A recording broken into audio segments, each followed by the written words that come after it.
Thank you, Dr. Vavikar. Thank you, Dr. Shilpa. Uh, with the growing number of Generation X and Generation Y people who have undergone uh, refractive surgery in their young age, and now reaching an age where they're developing cataracts, it's very important to know how to treat these patients. The most important challenge here is that these patients would expect nothing but a perfect vision because they're used to a perfect vision following refractive surgery. So what are the challenges one sees in cases of post-refractive cases? The first and the foremost challenge is the keratometric error. So what happens in case of myopic LASIK, there's a central flattening as opposed to a central steepening in hyperopic LASIK. And this causes an altered anterior to posterior corneal curvature ratio. Now, what happens in most of the modern day formulae? The formulae considers the relationship between the corneal power and the anterior chamber depth to predict the ELP, that is the effective lens position. So in cases of myopic LASIK, it will predict a shallow anterior chamber depth, thereby causing an anterior ELP, an underestimation of IOL power, and thus giving rise to an hyperopic surprise. On the other hand, in cases of a hyperopic LASIK, it will predict a deeper ACD, a posterior effective lens position, overestimation of the IOL power, and thus causing a myopic surprise. There are also instrument errors which gives rise to a wrong radius because most of the modern day keratometers would extrapolate the central corneal curvature by taking the readings from the paracentral measurement. We have challenges even in our post-RK patients where what happens is the optical zone is very small and therefore the corneal reading should be taken from the central 3 millimeter. Again, in cases of post-RK, you may have an irregular astigmatism, in which case it's very difficult to determine the true corneal power. Very often the Myers here are totally skewed and can hardly be seen. In cases of SMILE, you have a central steep area in the central 2 millimeters with a flatter periphery. But like can be seen here, in cases of SMILE, the procedure per se maintains the asphericity of the cornea, and peer-reviewed journals have shown a good agreement between ray tracing and any of the 7 formulae which are there in the ASCRS calculator, which I will speak about in some time. So how does one overcome these problems? The most common method is the choosing the right formula. So most of us are used to the Barrett True-K, which is something which everybody has been using, and it's available at the APASCRS website. And one needs to choose the Barrett True-K formula. Having done this, the most important thing is to choose the right IOL. The moment you choose the IOL which you want to implant, all the other, the lens factor, the A constant, everything comes in on its own. One needs to put in the pre-LASIK and the post-LASIK refraction.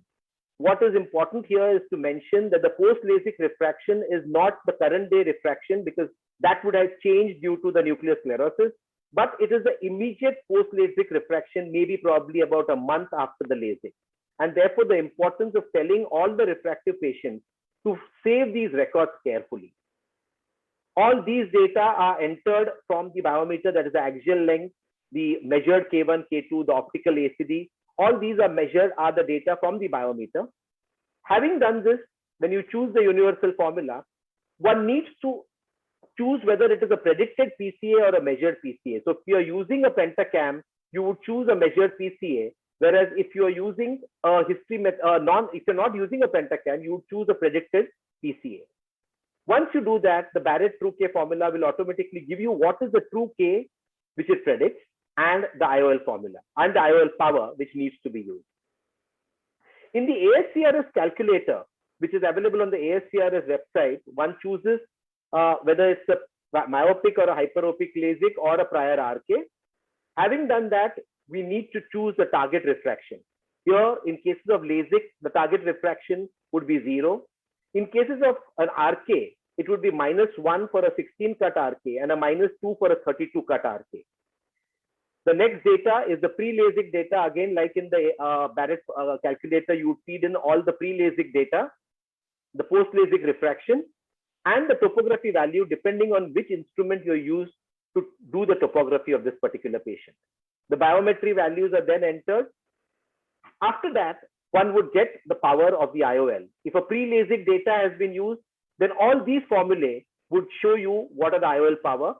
And in case there is no pre-LASIK data used, then the formulae like the Wang-Kwok-Maloney, the Shammas, the Haigis-L, and the Barrett-Trouke by history would show in the IOL power. What is most important about the ASCRS calculator is that it gives you an average of all the formulae used, as well as the minimum and the maximum, which is the two ends of the power calculation. The next important thing which comes in cases of post-refractive IOL power is choosing the right IOL. And this is where we use our DEMONS to our advantage. It is important to check the Zernicke's pyramid and to know what is the spherical aberration. Ideally, we should target a zero spherical aberration to improve our visual quality. So let's get back to our basics. The cornea per se is a normal cornea per se is a prolate cornea with a Q value of minus 0.26. What happens in a post-myopic LASIK is that the cornea becomes oblate, thus giving rise to a positive Q value. It's therefore obvious that one needs to choose an IOL with a negative spherical aberration, which would be something like an AMO Technis or an Alcon IQ. I don't have any financial interest in any of these products which I'm mentioning. In cases of a post-hyperopic LASIK, here what happens is the cornea becomes more prolate, that the Q value becomes more negative. And obviously one needs to use an IOL with a positive spherical aberration, like an AMO Clariflex, which is now not available, or an Alcon SA6080. In cases of a RK, post-RK or a decentered ablation, it would be ideal to choose an IOL with a zero spherical aberration, like a Sensar from an AMO or a B&L Acreor. So these are some of the commercially available IOLs with positive, zero, and negative asphericity. So the positive ones would be used for previous hyperopic LASIK. The ones which have got a negative asphericity would be used for a well-centered previous myopic LASIK. And in cases of weak zonules, weak centered ablations, or large angle kappa, or in cases of post-RK, one would choose the IOL with a zero asphericity. Now, it's important to know that these patients who undergone a post-refractive surgery demand, in fact, they really demand not only a perfect quantity of vision, but also a perfect quality of vision. So the next question which comes up is, would you or would you not do a multifocal IOL in these patients? Peer-reviewed journals have shown that multifocal IOLs can be done, but however, one needs to be careful and one needs to examine all the data properly. It's very important to see the pentacam maps of these patients and to do a proper Zernicke analysis. The root mean square higher order aberration should be checked in all these patients. And if the RMS value is more than 500 microns, this patient is not an ideal case for a multifocal IOL.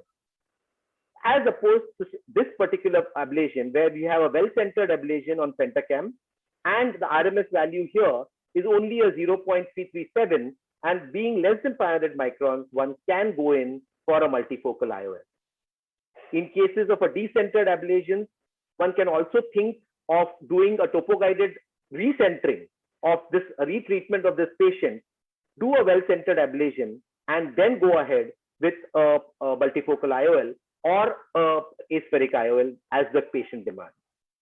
It's also important in all these cases where one is implanting a multifocal IOL to check the angle alpha, which is actually the angular distance between the optical axis and the visual axis.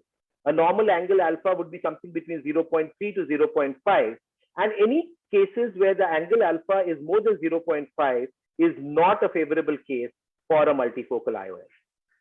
So these are, again, literature has proved that it is important to check not only the angle alpha, but also the angle kappa. And in cases of a premium IOL, an angle alpha evaluation therefore becomes mandatory. So in conclusion, it's very important that in all cases of post-refractive surgery, one does a multifactorial approach. One needs to know the type of procedure done as a refractive procedure, whether it was a myopic LASIK or a hyperopic LASIK, because very often when a patient comes to you, he would just say that I had a number and I got it corrected, and would not know whether it was a myopic LASIK and or a hyperopic LASIK. Even when you're doing the calculation for these patients without a history method, it is mandatory to feed into the data whether it is a myopic or hyperopic LASIK, or else the entire IOL power would be wrong. The preoperative data and the immediate post-operative data following LASIK should be saved. And one, it's as cataract and refractive surgeons, it probably becomes our duty to see to it that the patient saves these data, and we also have a backup of this data on all our hard disks. Use of right instruments, the right biometer, a pentacam, an anerometer is very, very important in these cases. Use of the right formulae, and explaining to the patient that one may need more than a single procedure to achieve the target 2020, which is definitely possible to achieve with all these methodologies. Thank you. Thank you for your kind attention.